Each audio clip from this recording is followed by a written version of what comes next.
नमस्कार मित्रांनो, तुमचं सर्वांचं स्वागत आहे माझ्या एका नवीन ब्लॉगमध्ये. तर आज बदलापूरवरून एक फॅमिली आली होती आणि त्यांनी आपला पॅकेज बुक केला होता. मग त्यांना खोपोली स्टेशनवरून पिकअप करून आपण निघालो फिरण्यासाठी. मग सर्वप्रथम पहिले पोचलो आपण खोपोलीमधील हनुमान मंदिरला भेट देण्यासाठी. मग तिथं दर्शन केलं आणि सरळ आपण रस्ता पकडला पालीचा, कारण ते आम्हाला बोलले होते की दादा आम्हाला पलसदरीचं स्वामींचं मठ फिरायचं नाहीये, कारण आम्ही नेहमी येतो. मग काय थोड्या उशिराने आपण डायरेक्ट पोचलो पालीला. मग पालीला त्यांना मंदिराबाहेर सोडले आणि ते गेले दर्शन करण्यासाठी. मग म्हणलं वातावरण सकाळचं भारी होतं, मग आपण सुद्धा दर्शन केलं. मग दर्शन करून झाल्यानंतर पुन्हा परतीचा प्रवास चालू झाला.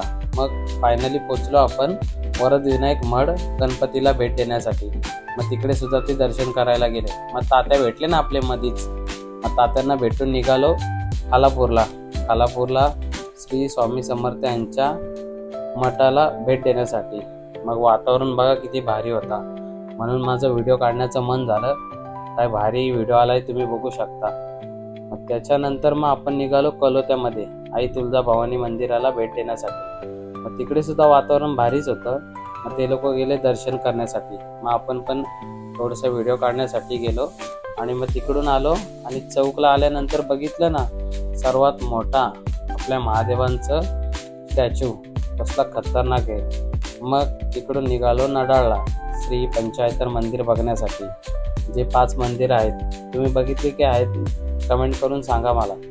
मग त्याच्यानंतर निघालो खोपोलीला जाण्यासाठी, कारण त्यांना जायचं होतं आपल्या खोपोलीमधल्या गगनगिरी आश्रमाला भेट देण्यासाठी. मग त्याच्यानंतर ते गेले दर्शन करण्यासाठी. मग आपण त्यांना बाहेर सोडलं आणि थोडा वेळ वाट बघून मग आपण त्यांना स्टेशनला घेऊन गेलो. मग स्टेशनला त्यांची 4:30ची ट्रेन होती. मग म्हणलं चला तुम्हाला सोडतो खोपोली स्टेशनला. मग कसा वाटला ब्लॉग मला कमेंट करून सांगा.